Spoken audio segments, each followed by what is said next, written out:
Let's stick with the economy. You'll remember Labor promised during the campaign to keep the Morrison government's Stage 3 tax cuts due to come into effect next year. Here's the Prime Minister. He wasn't Prime Minister then. Here's the opposition leader back in May. They've been legislated. We support them. We stand by that. They've been legislated. We support them.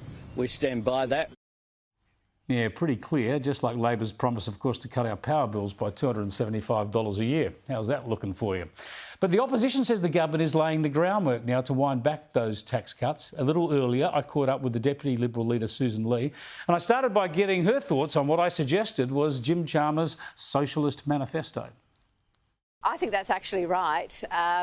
I don't know, values-based capitalism, what does it actually mean? It means the Labor Party's latest version of socialism, which is at their heart who they actually are. And I think it's extraordinary, and I think quite a few people in the Labor Party think it's extraordinary as well.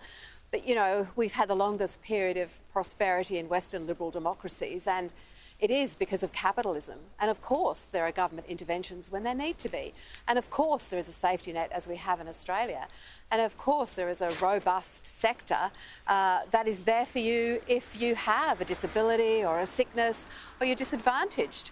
But what Jim Chalmers is trying to recast is something altogether different. And yes, I think it's been met with collectively raised eyebrows around the country, and that's putting it mildly. Well, it should be more than a raised eyebrow, because this is an actual act of electoral deception, because there was no mention of this during the election campaign. The idea was if you vote Labor, they're going to be pretty safe and steady on the economy, keep things pretty much as they were. Yet now Jim Chalmers is talking about the government getting involved heavily in many sectors, co-investing with industry, guiding the direction of industry policy, of housing policy and of electricity policy. That's exactly right. And I think it was about 13 months ago that Anthony Albanese said, trust us, there will be renewal, but there will not be revolution. Now, that is actually what he said. So this is another broken promise. And remember the promises he made about your power price coming down, about your real wages going up, about your mortgage getting cheaper. All of those promises have also been broken. And that really big promise about leaving no one behind, and this collection of broken promises, is leaving huge cohorts of the Australian population behind. I'm in Melbourne and I've been visiting suburban small businesses today, and I can tell you there's a lot of anxiety both within the businesses and within their customer base just about that cost of living increase. It's not something we're just talking about, it's something we're seeing happening in front of us. And for Anthony Albanese and his team to head off on this frolic, which is not rooted in the real world economy in any case, is going to disadvantage Australian families and businesses. Well, it's deeply worrying, and I've spoken at the top of the show about what might be motivating this, and obviously there must be an element in this in softening up the population. When he talks about wealth redistribution and the like, do you fear that Labor are trying to soften up the electorate to break their promise to stick with the third phase of the tax cuts due in 2024? Of course they are, and that's exactly what this is all about. I mean, it's about the rest of the Labor agenda, which is tax more, spend more, interfere more. But of course it's about the Stage 3 tax cuts. Now, these are tax cuts that millions of Australians were promised, millions of Australians deserve, and millions of Australians are expecting, and they're legislated. So for them to be unwound would require further legislation to pass the Parliament.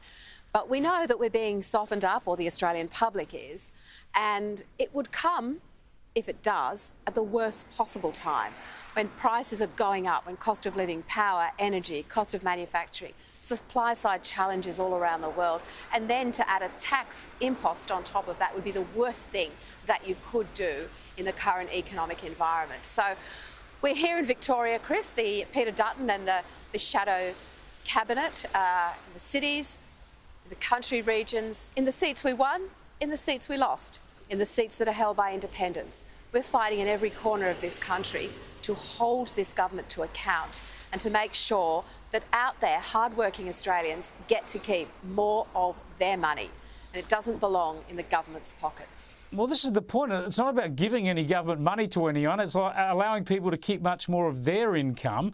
Look, it'll get through if they change their mind on this. The Greens will support it. They'll get it through the lower house and the Greens would support it in the Senate.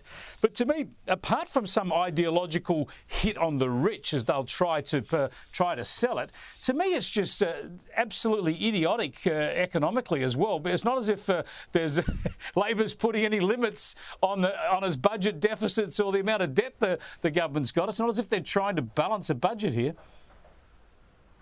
No, they're just going back to their basic big spending disposition. And, you know, this rhetoric about the rich is pretty outrageous when you think of the more tax that would be paid by teachers, by mechanics, by people in the mining sector who are saving for their future, by small businesses that are doing well, maybe some years, but certainly not others, and by just every single hardworking Australian. It's, you know, you show me, Labor Party, who does not deserve a tax cut. Yeah, a good argument. Now, Susan, tell us about Indigenous issues. We all know the focus on violence and social problems in Alice Springs at the moment, but that scenario is being repeated in regional and remote towns right around this country. The voice argument is getting caught up in this, I think, being unfairly used and opportunistically used by both sides of the voice debate. But are we getting to a stage when it comes to the voice debate that the Liberals have to either say that in principle they oppose or support a voice, and if you support it, then work constructively on the detail, rather than having a bob each way still? Well, I'm Deputy Leader of the Opposition, Chris, and I'll respect all of the views within my own party room, and we'll work through those soon enough when we go back to Canberra next week. But what worries me is the division that Anthony Albanese is causing around the reconciliation project and the things that are at the heart of the voice that we in government took out there to regional communities. Remember, we started this process, we invested millions of dollars to hear from local communities about how they might be represented, their views might be represented. Everything I see Anthony Albanese do is top down and trust us and you don't deserve the detail. But, you know, I was in a rural South Australia for a couple of days with Anne Ruston last week, and people were just coming up to us in the street and asking us what it meant, because they assumed as parliamentarians that we would actually know, and we don't. And it really underscored to me how little detail is out there. This comes to my point, though. As you said, the coalition did a lot of work in putting a regional and national voice together. I was part of that process. I always have to declare that interest. But wouldn't you then if you talk about division, isn't the play here, the constructive play for the opposition, to agree in principle there ought to be a voice and work with the government to get that detail pinned down, to share it with the public, of course, with the proviso that you'd always withdraw your support if you're unhappy with what you're able to come up with? As you say, get that detail pinned down. First of all, we actually have to hear what the detail is. And I don't even know whether Anthony Albanese has worked out much of the detail. Now, I'm in Melbourne and he spent 3 days at the tennis, 3 days at the tennis. That's fine to go to the tennis for a day. Some of those matches went for longer than the time he spent on the ground in Alice Springs. His understanding of the importance of policies that make a material difference, that prevent the Indigenous violence. It's actually not just Indigenous violence, it's in Indigenous communities, it's in the entire community, and the despair that Indigenous people feel about it, and the concern that mothers feel for the safety of themselves and their children.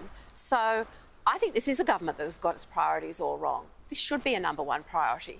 And then for the Minister for Indigenous Australians, Linda Burney, to say, oh, well, if we had the voice, we wouldn't have this violence in Alice Springs. I mean, that's a big statement to make.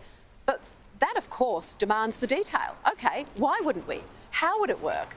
It's a perfect question to then attach the detail to, but still no detail from the government. So hopefully it's coming soon.